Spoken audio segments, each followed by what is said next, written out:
El farmacéutico es uno de los lobbies más influyentes del mundo. 应对挑战，力行力量，破解难题。 Конечно, должны работать кооперативно, должны... Las farmacéuticas tienen demasiado poder. Avecina una gran guerra entre la realidad virtual y la realidad aumentada.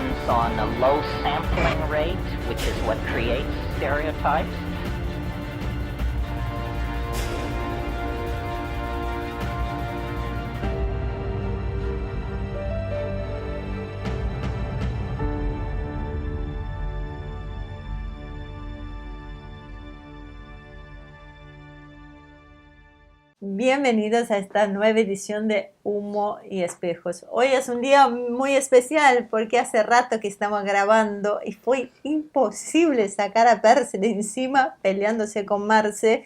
Es verdad, porque no te deja quieto. Así que acá estamos, de a dúo, haciendo la presentación de hoy.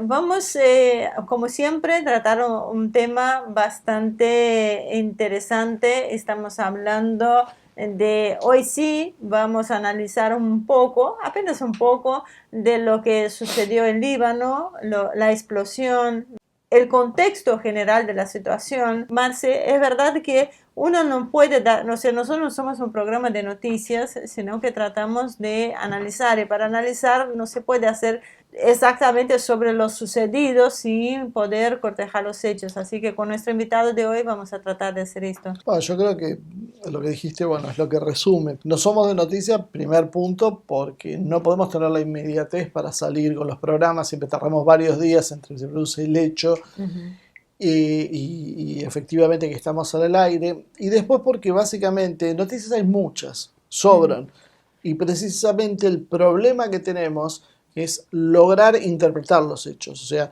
sobran noticias, sobra información, el problema es lo que no sobra es la forma de encajar esa información de una forma coherente y que entendamos de dónde viene, por qué se produce y hacia dónde va. Eso es un poco la idea de lo que hoy intentamos hacer. Vamos a tratar de contar los antecedentes del Líbano, qué es lo que hay en juego en el Líbano, por qué se dan, cómo juegan dentro del Líbano, especialmente Israel, Estados Unidos, Irán, hasta la propia Arabia Saudí, cómo son las distintas fuerzas, y para eso hay que hacer un pequeño contexto histórico para que se vea las bases del problema, y a partir de eso entonces sí vamos a tratar de ver lo que fue puntualmente el tema de la bomba, que si bien vamos a tocar las razones y las posibles hipótesis que hay, yo creo que hay mucha información para el que quiere en internet para buscar, porque cada una de las cosas que uno afirma podía llevar horas y horas de debate para ver si fue un misil, no fue un misil, si el nitrato de amonio explota o no explota y se deflagra. O sea, hay una serie de consideraciones que llevan mucho tiempo de análisis. Entonces, nosotros las mencionamos, pero lo que sobre todo vamos a hacer es una evaluación política para que se entienda a quién le puede interesar lo que pasó en el Líbano y por qué. Por supuesto, ya me anticipo, es que va a haber gente que nos va a decir, pero no hablaron de tal cosa o faltó tal otra. Imagínense que es una hora, y entonces son muchos los temas, son muchos los datos y uno toca los que le parece más importante. A veces mismo pasa que desde que grabamos hasta que el programa sale al aire o unos días después que sale al aire, se producen hechos nuevos que modifican o que ponen o sacan cosas sobre el análisis y que obviamente quedan afuera. Entonces eso no lo tenemos tan en cuenta. Pero de todas formas yo creo que para los que quieran conocer la historia del Líbano, saber qué está pasando en el Líbano y básicamente cuál es el problema que está enfrentando Israel en la región, cómo tiene que ver esto con los cambios que está produciendo Trump en Estados Unidos y cómo todo se conecta, cómo es, porque yo creo que hay uno de los grandes problemas es la política de Israel, que hay un sector que la defiende, hay un sector que la ataca, pero la mayoría habla del sionismo y el sionismo lo pone como el globalismo. Y no es exactamente el sionismo el globalismo. Hay fuerzas en distintos grupos con distintos intereses. O sea, yo creo que lo primero que tenemos que empezar a aprender con el tiempo es a sacarnos de la cabeza el tema de los enfrentamientos lineales.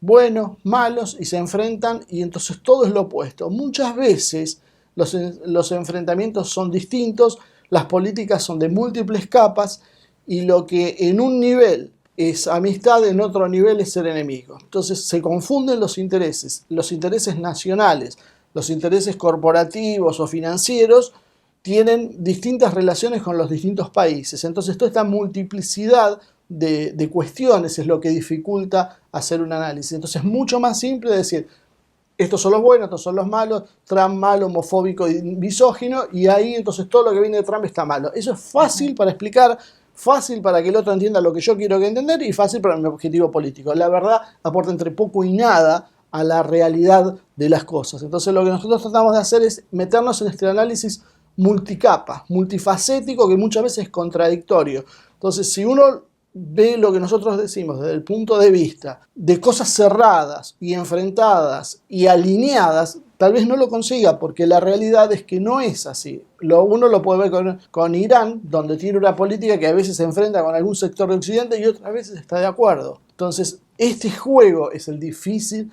de enhebrar para darle el sentido a lo que pasa. Y esto pasa por entender que cada actor tiene un interés particular, que a veces es coincidente y a veces es divergente o a veces es neutral. A partir de entender eso podemos entender muchas otras cosas y poder entender también a qué juega la Argentina y a qué juegan otros países de América Latina, que precisamente nuestros gobernantes no lo entienden y ahí es donde tenemos el problema. Un grave problema. Ahora, nada mejor que un matemático que le encanta la política internacional para ponernos en contexto de lo que está sucediendo con este tema en particular. Bueno, pasa que Gustavo Bagú básicamente es un matemático y yo creo que trae esa deformación profesional y es absolutamente incisivo, metódico, constante. Tiene la paciencia que uno a veces no tendría. Entonces él agarra un tema y lo desmenuza y lo sigue y lo profundiza y no se queda ante la idea general. O sea, yo creo que a veces la combinación entre las ciencias duras y las ciencias sociales salen muy buenas en ese sentido. Le da una rigurosidad que por ahí el cientista social no tiene tan en claro. Gustavo tiene eso. Ustedes algunos ya lo deben conocer porque ha aparecido en nuestro programa. Él ve un tema y busca fuentes y corrobora y chequea y busca análisis y busca relaciones y eso habitualmente no sucede, sobre todo cuando, bueno, volvemos a lo que decía al principio, cuando esto es bueno o malo y según donde yo me haya parado leo lo que pasó. Así que bueno, vayamos con Gustavo entonces. Vamos. Hola Gustavo, ¿cómo estás? Gracias por acompañarnos hoy. Bueno, gracias Ivonne, Marcelo. Nosotros ya habíamos hablado en otros programas que íbamos a esperar un poco a que se aquieten las aguas como para poder evaluar lo que sucedió en Beirut, ¿no? Hace muy poco. Así que lo ideal sería que nos pusieras en contexto de cómo era, de lo que estaba sucediendo en el Líbano antes de la explosión. A ver, ¿dónde empezar? Vayamos a 1989, que es donde comienza el contexto de lo que está pasando ahora. 1989 es el comienzo del fin de la guerra civil del Líbano. Se firma en la ciudad de Taif, Arabia Saudita, un documento que se denomina el Acuerdo Taif, y uno de los principales autores, impulsores de ese acuerdo fue el asesinado Rafik Hariri. Ese acuerdo tiene dos lecturas. Una es un cese de hostilidades y es un comienzo para un cambio de la constitución del Líbano. Bueno, el cese de hostilidades se cumplió en 1990 y las reformas constitucionales todavía están pendientes. No ha ocurrido nada. Lo único que pasó, el sistema no cambió. El sistema de reparto de poder en el Líbano no cambió. Lo que sí cambió, los porcentajes de representación de cada una de las confesiones que están presentes en el gobierno, ¿no? El presidente, un cristiano maronita, el primer ministro, un musulmán sunita, y el presidente de la Cámara, un musulmán chiita. Eso sigue. Estaban en una relación 6 para los cristianos, 5 para los musulmanes, y eso cambió a 6-6. Aunque en realidad los cristianos han disminuido muchísimo desde esa época hasta ahora, son apenas el 36-37%, y los musulmanes andan por el 61-62%. Eso trae desajustes, trae malestar. Bueno, en el 2005 Rafik Hariri es asesinado con un camión bomba, que además de matarlo a él, mata a un montón de gente, y se crea un escándalo, una violencia. Para mí eso fue un intento de recrear la situación de la guerra civil del Líbano de 1975. Sin embargo, no ocurre eso, no estalla la guerra civil. Lo que sí ocurre es que el gobierno se vuelve un estado fallido. No se pueden tomar medidas, el gobierno no puede gobernar. Esto es una situación que se va agravando.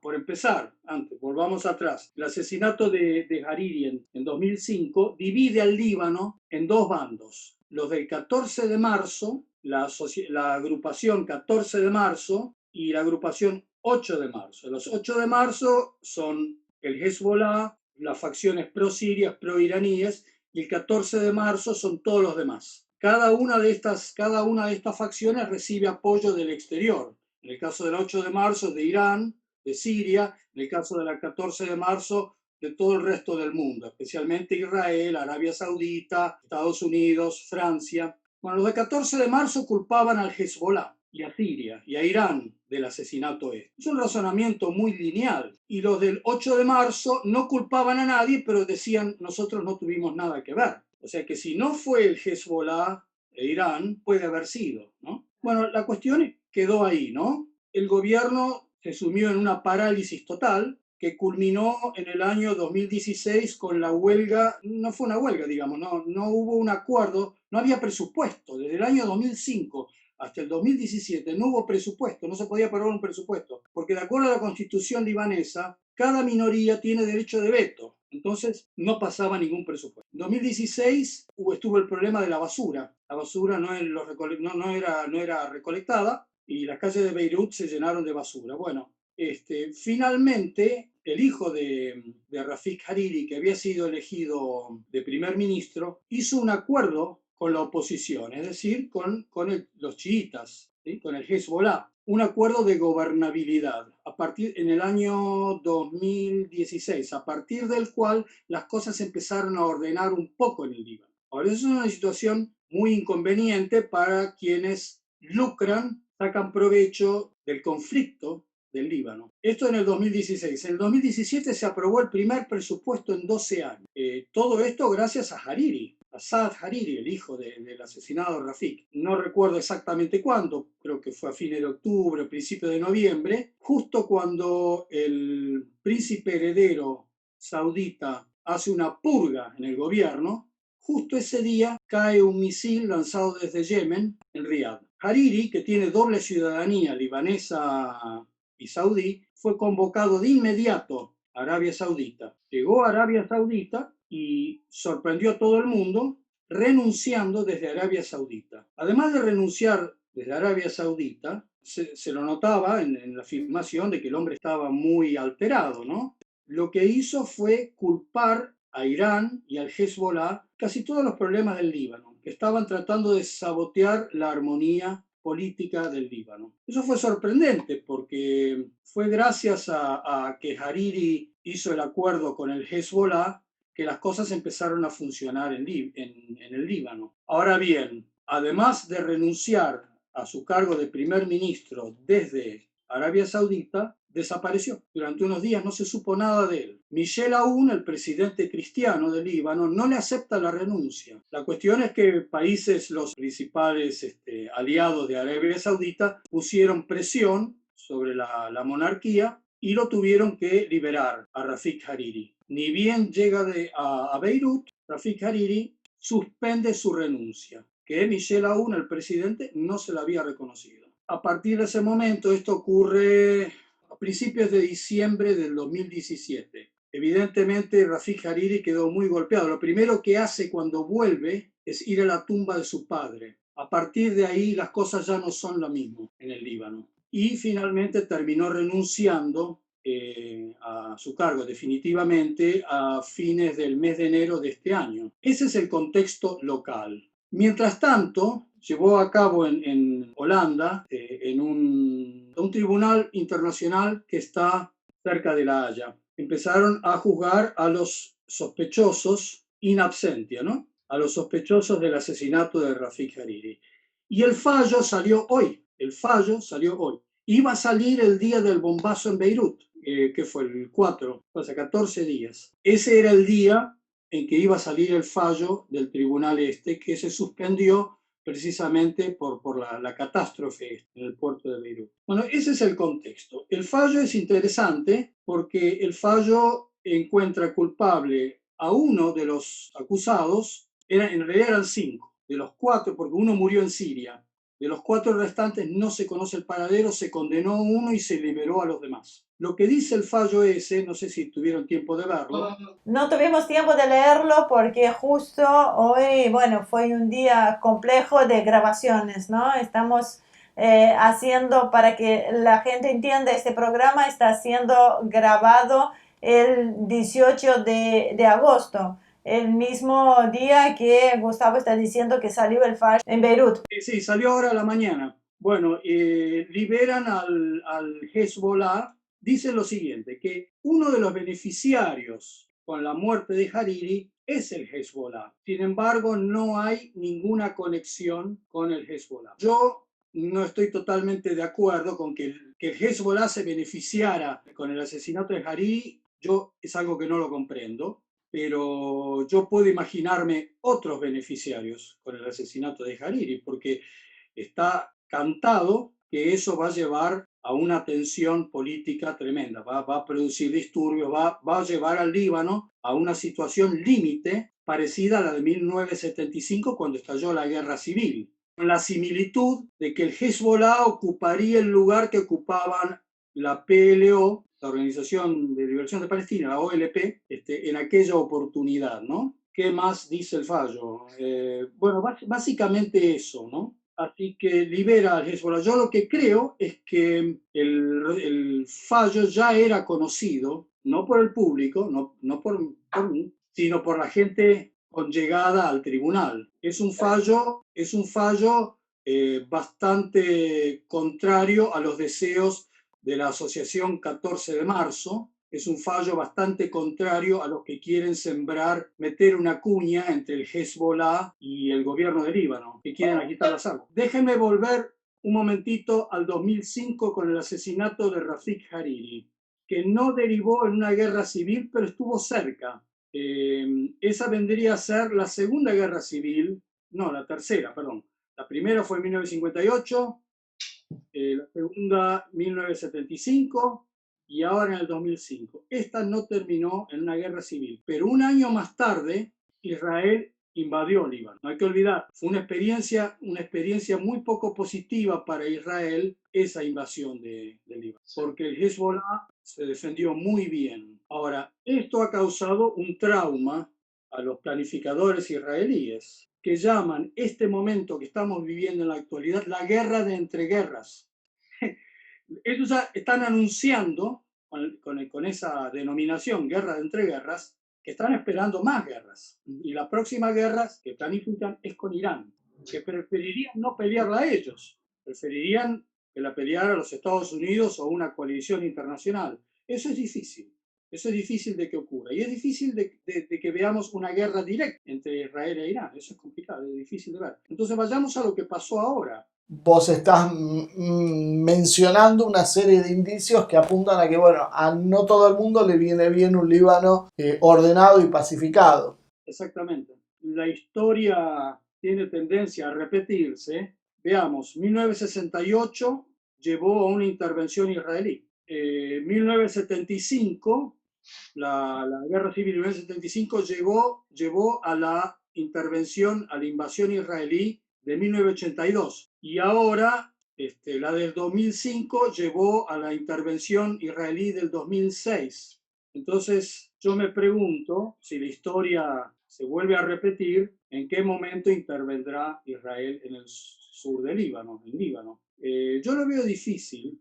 Lo que pasa es que la última intervención israelí, como vos dijiste, no fue de las mejores, fue bastante complicado el resultado que tuvieron, y ahora el Hezbollah, el actual, está mejor equipado y tiene la experiencia de combate que tiene en Siria, lo cual uno imagina que es un Hezbollah mucho más potente que el de entonces. A lo que vos decís de Benny Gantz, también hay algunas advertencias, hoy está escuchando en estos días, de Netanyahu. O sea, todo viene marcando que iban a tomar algún tipo de acción extraordinaria. Claro, bueno, supongamos que esta bomba, como yo creo, personalmente creo, que es un mensaje, esto es un ataque político, porque no tiene significado militar lo que acaban de hacer.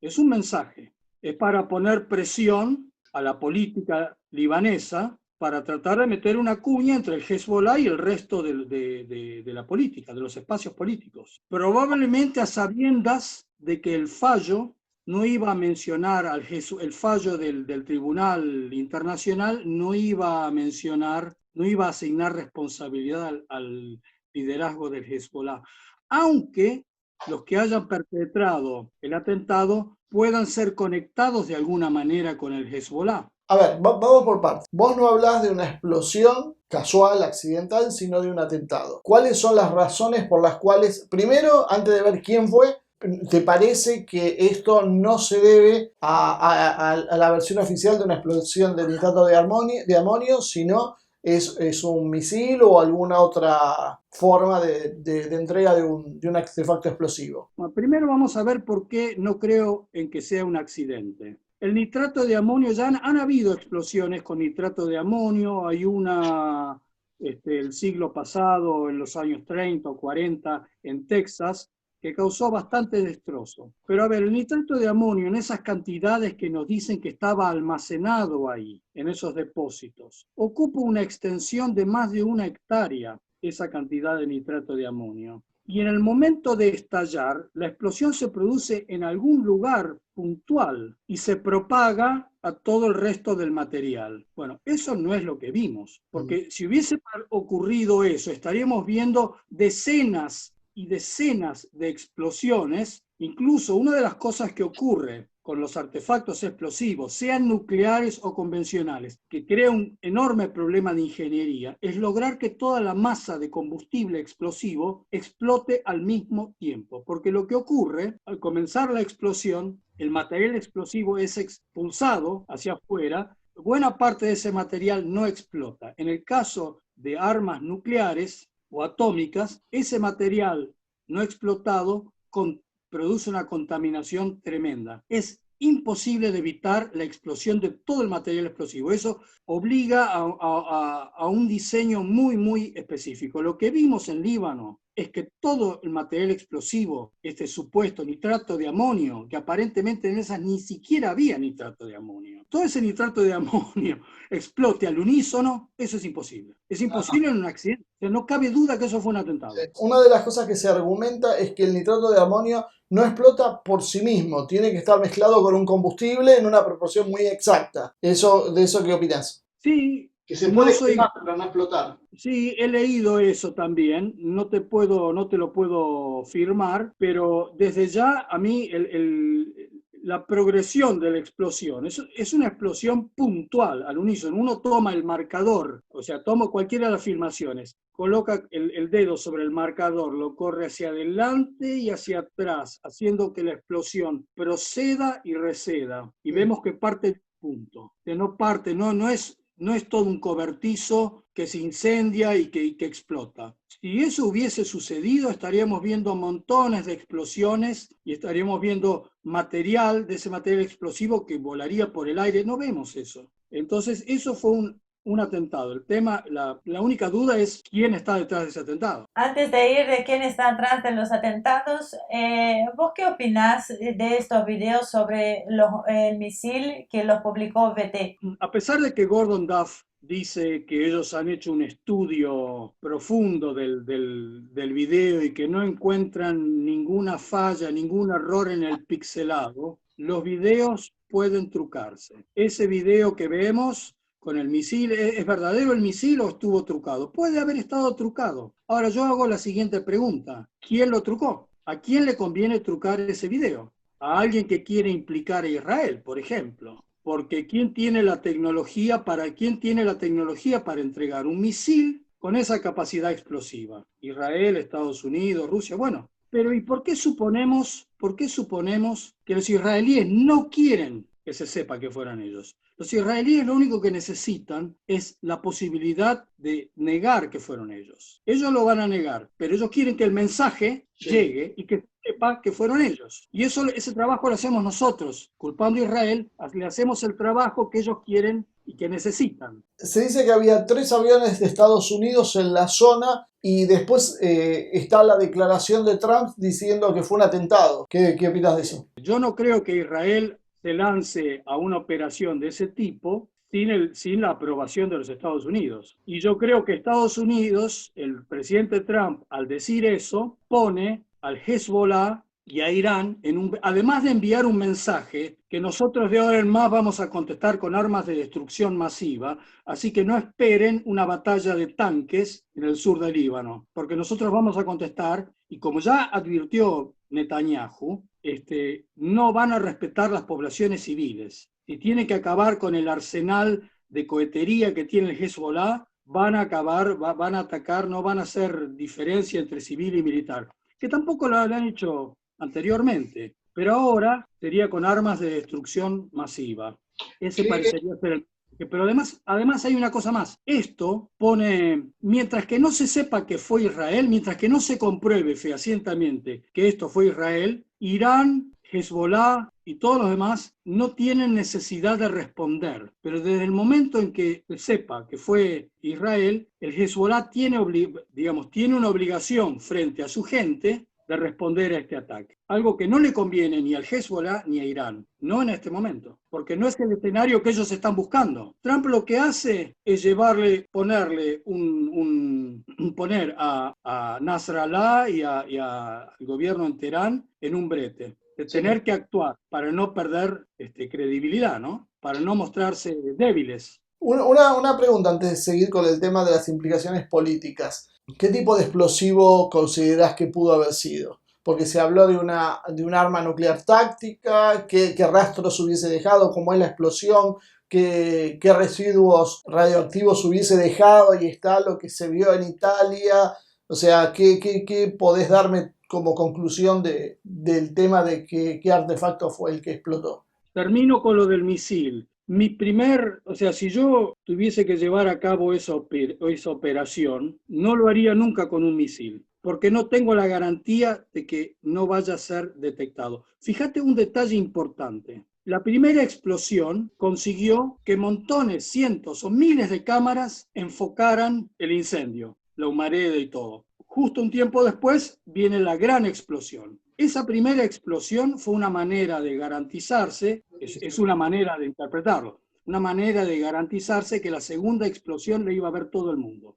Entonces, siendo ese el caso, suponiendo que es como yo creo, lanzar un misil hubiese sido peligroso porque puede aparecer, no hay ninguna garantía de que no aparezca en la imagen. Una operación subacuática con buzos tácticos, total, una mini carga nuclear. Hoy las mini cargas nucleares tienen el tamaño de una botella. Eso fue más que una mini carga, una microcarga. Sí, perdón, estoy hablando de microcargas, que pueden tener el tamaño de una lata de cerveza. Lo que explotó ahí es un poco más grande, puede ser un maletín. Los norteamericanos tienen mochilas atómicas desde los años 50. Hablan entre 2 y 6 kilotones, según las distintas versiones de la explosión. Claro, sí. Y eso es más o menos lo que tienen las cargas nucleares tácticas. ¿Sí? Son por debajo de los 10 kilotones, que es un montón, ¿eh? Sí. Es una barbaridad. Un kilotón son 1000 toneladas de dinamita. Una microcarga nuclear del tamaño de una lata de cerveza tiene el poder explosivo de 2 granadas. Uno dice, pero entonces no es tanto, ¿no? Porque estamos acostumbrados a ver en las películas que tiene una granada y vos estás a 3-4 metros y no pasa nada. Sí. Eso no, las granadas no son así. Una granada garantiza destrucción, muerte, en un radio de 30 metros. O sea que una microcarga nuclear garantiza la destrucción de una hectárea completa. Claro, y ahí por el tamaño fueron varias de esas. Podría ser un poco más grande. Claro. Yo creo que la manera más segura era colocarla con buzos, con hombres rana, colocarla en algún lugar del puerto. Eso me parece lo más seguro. Lo del misil no lo veo, no. O sea, no es que no se pueda hacer, es que es inseguro. Si querés tener posibilidad de negar que fuiste vos, no usás un misil. El misil queda registrado en los radares, lo registra. Radar de un aeropuerto. Eso es un buen punto, lo del misil. Pero también se rumorea que hace 6 años que están planificando este ataque. ¿Vos qué opinás? Sí, seguro que sí. Ha habido un cambio de doctrina. Fíjate que después de 2006 y 2010, los israelíes se sentaron a ver qué pasó y cómo hacer que no vuelva a pasar. Bueno, una de las maneras que no vuelva a pasar es no entrar más en guerra. Pero esa no es la opción que ellos conciben. Ellos tienen los planes. Recomiendo la lectura del documento del año 1996, A Clean Break, una nueva estrategia para preservar al reino, que la hicieron gente de los neocons norteamericanos, Douglas Feith y Richard Perle, y que se ha venido cumpliendo, y que no sé si ustedes lo han escuchado al general, al ex comandante en jefe de la OTAN, Wesley Clark, que habló de destruir 7 países en 5 años. Lo que falta es destruir Líbano, terminar de destruir Siria e Irán. Todos los demás ya han sido hechos. Así que esta es una guerra, digamos, una guerra inconclusa, ¿no? Todavía faltan países por destruir de acuerdo a esa planificación, y el momento está entrando el apuro porque Estados Unidos está pivoteando Asia, se está yendo de Oriente Medio. Vuelve a ganar Trump. Hay un montón de incertidumbres. ¿Qué va a pasar ahí? Estados Unidos se está queriendo ir. Esta es entonces la operación, la doctrina Sansón que la otra vez hablábamos. Es la idea de Israel de yo, si es necesario, destruyo Medio Oriente. O sea, es una advertencia hacia Irán y hacia otros. Porque si esto tiene un devenir lógico y pacífico, la viabilidad de Israel a mediano plazo está muy comprometida. A ver, Israel tiene armas nucleares desde mediados de los 60. Las armaron con ayuda de los franceses, Sudáfrica y Estados Unidos. La opción Sansón fue una cosa que comenzó a partir de que Israel obtuvo armas nucleares, que era que ante la derrota final, ellos vuelan a todos los demás, se vuelan ellos con todos los demás. Y tiene que causar una conflagración mundial, una guerra atómica, que así sea. Esa es la opción Sansón. Yo no sé cómo llamarla, porque todavía que yo sepa no la han bautizado, esta nueva doctrina que están aplicando. Yo te dije a vos, te hablé de la opción Sansón.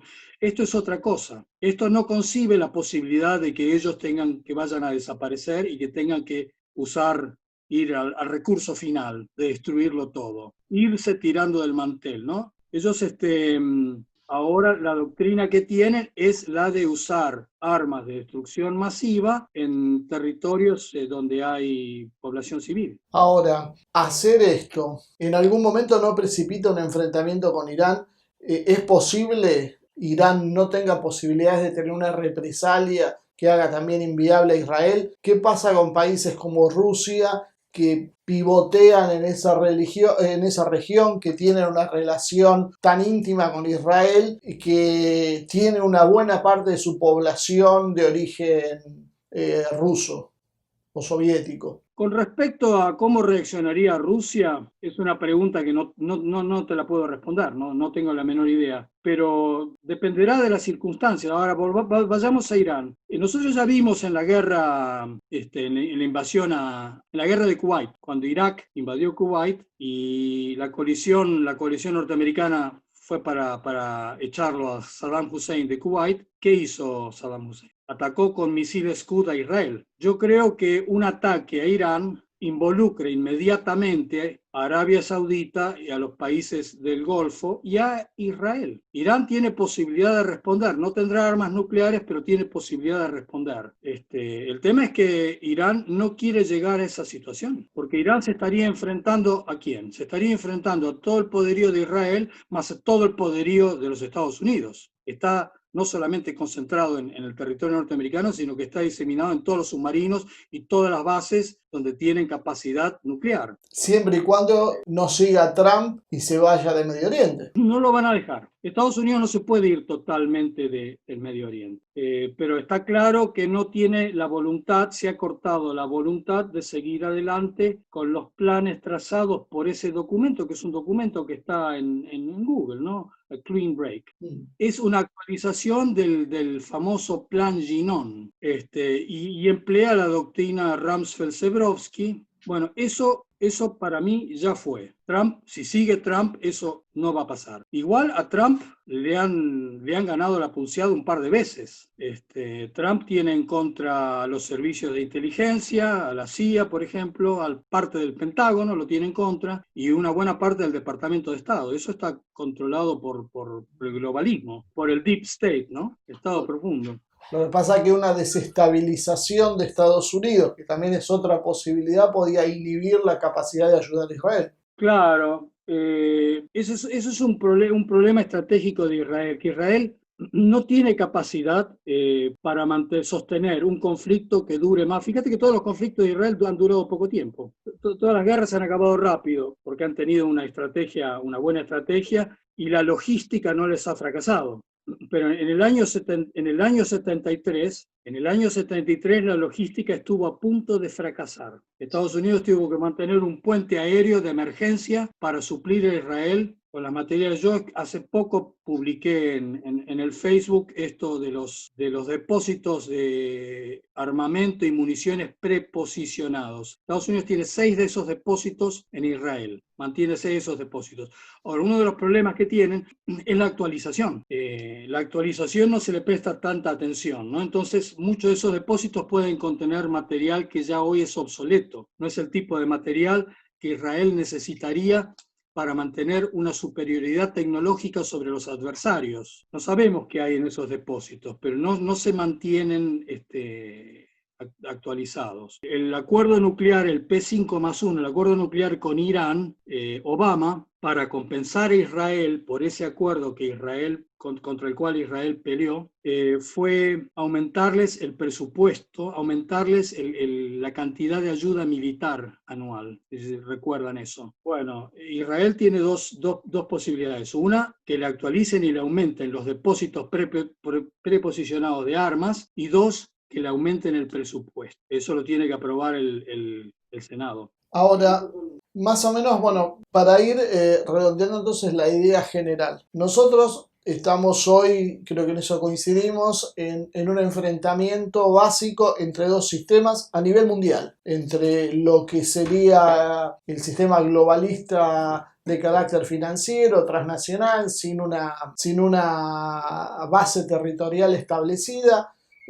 Algunos lo llaman las cities, bueno, tienen distintas etiquetas. Por otro lado, tenemos una fuerza que la que perdió en esta disputa de transnacionalización y que tiene como cabeza más visible a Trump. Israel parece jugar un poco en cada campo, parece una característica de Israel o del sionismo. Habría que ver también qué diferencia se podía trazar ahí adentro. Es poner huevos en todas las canastas. O sea, yo estoy con Trump, pero también estoy con los demócratas. Estoy con Rusia, pero también estoy con Irán, y tengo acuerdos con China, o sea, con Inglaterra. En cada lado hay alguien que está a favor y en contra. ¿Vos cómo ves que se acomodaría Israel de acuerdo a cómo sea el devenir de este enfrentamiento a escala planetaria? O sea, coincidís en que tiene su propio juego Israel, que no es el globalismo, es propio. Sí. Tiene un juego por encima de todo eso. No te puedo responder, no tengo idea, pero una cosa estoy seguro, se acomodaría. Israel apuesta a China, apuesta a India, financia al partido, financia a Trump, financia a los otros, está en todos lados, o sea, hace apuestas compensatorias. Claro, lo que vos ves con Israel es eso, es como el jugador que va a la ruleta y hace una martingala para salga lo que salga, siempre hay algo a tener. Claro, pero igual no todo es igual, ojo, que no todo es igual para Israel, sí. Porque la retirada de Estados Unidos de esa zona la deja enfrentada a Irán. Irán es un país por su densidad, por su tamaño, por su cantidad de población, por la capacitación de la gente, de los iraníes, y por la trayectoria milenaria que tiene esa cultura. Irán es un peligro existencial, aunque no tenga armas nucleares, porque es un modelo. Irán es un modelo. Irán en control de su economía y de sus recursos naturales, se transforma en una potencia. Podemos decir lo mismo de Turquía. Ese era el que nos estaba faltando, en realidad. Turquía está en la misma situación. Fíjate vos, lo que están fuera de juego por ahora, Egipto sería otro. Egipto está fuera de juego. Egipto nunca se recuperó de sus derrotas militares, así como Israel nunca se recuperó de sus victorias militares. Pero hoy el Medio Oriente, que hace 40 años era sinónimo del mundo árabe, era un concepto contiguo, ¿sí? Hoy en día los tres actores principales no son árabes: Turquía, Israel, Irán. Y en el caso de Irán, la revolución, bueno, Irán ha tenido una política de Estado que ha mantenido desde la revolución hasta el momento, y eso la ha hecho avanzar en muchos frentes. Pero también ha avanzado con la pésima estrategia de Occidente. Cuando destruyeron a Saddam Hussein y el partido Baath era el tapón de contención de Irán. La influencia iraní ha aumentado en lo que el monarca jordano Abdalá II en el año 2004 denominó el cuarto creciente chií, ¿sí? Una media luna que va desde Irán, sur de Irak, Siria y Líbano, llega hasta el Mediterráneo. Irán en milenios no ha tenido este poder, esta influencia. Y es tanto culpa de los adversarios de Irán como de la política de Estado que han mantenido a pesar de todas las trabas que le han puesto, ¿no? Todos los obstáculos que le ha puesto Estados Unidos. Un bloqueo mundial. La verdad, Gustavo, me gustó un título que le voy a proponer para este programa, que es La guerra de entreguerras. Es muy oportuno, va un poco también con lo que decía el Papa Francisco: estamos en una tercera guerra mundial por partes, ¿no? Sí, una parte central. Exacto, esta sería... No es invento mío, lo inventaron los israelíes. Por eso tiene valor, porque te lo están diciendo ellos. Esto es la guerra de entreguerras. Eso es fundamental. Si fuese un invento mío no serviría de nada. Y vamos a poner este título, La guerra de entreguerras, como para poder ir desmenuzando. Yo propongo que sigamos en otra oportunidad, porque yo creo que hay un montón de hechos aislados que no se habla acá en Occidente, que no se pone en contexto de lo que está sucediendo, principalmente cuando de Medio Oriente se trata, para que podamos entender la geopolítica, ¿no? La real geopolítica, por decirlo de alguna manera, porque si no entendemos estos hechos, estas guerras de entreguerras, no podemos entender lo que está sucediendo. Hay un tema que también quedó pendiente con vos, que me gustaría hablar en otra oportunidad, y que es el asesinato en el restaurante de Mykonos, que estuvimos hablando sobre el tema y es interesante hablarlo, pero requiere preparar también un programa para diferentes temas como este. Así que yo propongo que lo hagamos en una próxima oportunidad, si te parece bien. Sí, esto sería bueno traerlo a colación con el tema del asesinato de Rafik Hariri, porque en el caso de los asesinatos del restaurante Mykonos, para mí está bien claro que esos asesinatos fueron hechos por la inteligencia de la OTAN o por Israel o por la CIA para poder culpar a Irán. Ahí está clarísimo, porque han ocurrido cosas, hay unos detalles muy interesantes, no lo hablamos ahora, lo hablamos en otro momento, pero por eso yo veo el asesinato de Rafik Hariri, lo veo bajo la luz, bajo la óptica esta, de los asesinatos del restaurante Mykonos y tantos otros atentados que han habido en Europa, en Arabia Saudita y un montón de lugares, que cada vez que Irán está por entrar en un acuerdo con Occidente, ocurre algo que lo frustra. Un atentado, una bomba, una muerte que lo frustra. Quedamos así entonces. Vamos a evaluar diferentes temas que parecieran aislados, pero que están conectados. Y monitoreando la región. Nosotros estamos hablando todo el tiempo, estamos enfocando la cuestión en Irán, Líbano, Israel, Siria. Hay que prestar atención a Turquía. Sí. Hay que mirar a Turquía. Ahí están pasando muchas cosas. Es bastante indescifrable Turquía. Ahora está tratando de fabricar los Sukhoi 57 con los rusos. Y está con un pie en la OTAN, pero no sé cuánto va a durar la OTAN. O sea, da para hablar largo y tendido qué quiere hacer Erdogan también. Tiene un proyecto nuclear. Ok. Tiene un proyecto nuclear. Claro, de eso no se habla. Esto yo creo que son temas menores. Creo que lo importante es ver, por ejemplo, por qué, digo, lo que nuestro presidente, que fue en su primer viaje internacional, ni bien asumió a visitar a Bibi Netanyahu. Yo a veces me pregunto, ¿tendrán idea dónde se está metiendo? Mira, por algo visitó a Netanyahu y no visitó Gaza. O sea, no se debe a la ignorancia. Por algo eligió visitar a Netanyahu y no visitar algunos lugares. Fíjate Putin. Putin también fue a... Sí, pero visitó... Macron también visitó, ¿sí?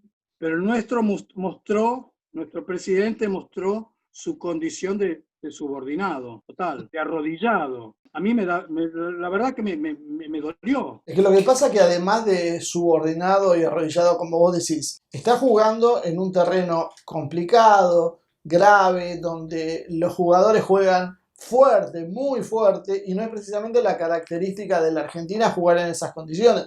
Yo creo que no están previendo que si hay una desestabilización general, empecemos a sufrir coletazos de donde ellos se están metiendo para, no sé bien para qué, porque la verdad que si pensaban que el camino para solucionar la deuda era solo a través de Netanyahu, me parece que tampoco era el camino más adecuado.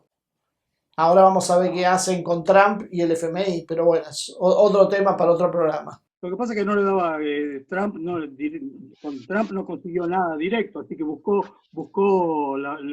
entrar a Trump por otro camino. En algún momento me gustaría también ver precisamente eso, cómo vos pretendés aliarte con Trump y querer que te apoyen con el FMI cuando vos apoyás y te sostenés en quienes combate precisamente Trump, que son los sectores financistas y todos los sectores de género, que son los que hoy están intentando derrocar a Trump. Ahí sí yo veo un problema de mal asesoramiento. Sí. Ahí sí lo veo. Claro, sí. Ahora, si vos pensás, si vos tenés complejo de inferioridad y sentís que todos los demás son mucho más grandes que vos, no te arrodilles, porque al arrodillarte los ves más grandes todavía. Sí. Tuviste un poquito por lo menos, ¿no? A mí me dolió mucho eso, que haya ido a Israel, bueno, qué sé yo, pero que no, digamos, que no visite la otra parte, ¿no? Así es, Gustavo. Así que... No sigo hablando porque se va a hacer eterno. Así que, mira, lo tengo con la mano, ya me han criticado mucho, no me critiquen tanto, lo tengo que frenar de alguna manera. Sí, porque dicen que yo no la dejo hablar a ella y el otro día filtró una imagen que me hacía así para que me calle. Y esa es la realidad habitual que no se ve. No es cierto, hablamos después.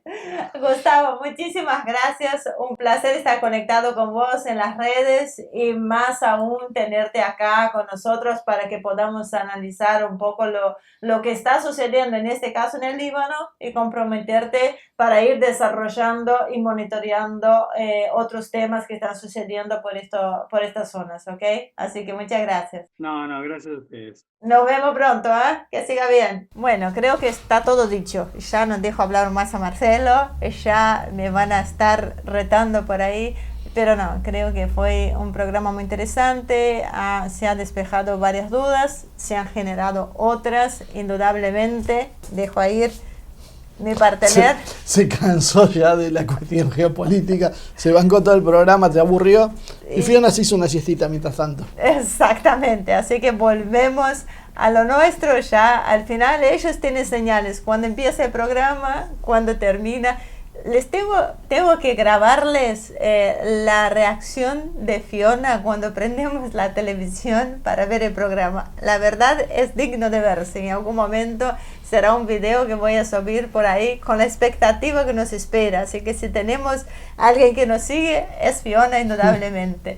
Así que en cuanto a ustedes, muchísimas gracias por acompañarnos, por quedar hasta acá al final, por aguantarme, por aguantarnos y por apoyarnos principalmente, que es lo que hace que estemos aquí. Estamos acá gracias a la audiencia de ustedes, y la colaboración de muchos, de las diferentes maneras que tenemos, que están en la descripción de video. Por Patreon es una alternativa para aquellos que no están en la Argentina y que es muy bienvenida en los tiempos que corren, difundiendo nuestro contenido, apretando la campanita para que cuando haya contenido nuevo les llegue, dando like y ahí hablando con sus amigos y comentando con nosotros sus pareceres, ya sea en las redes sociales o acá en la descripción de video.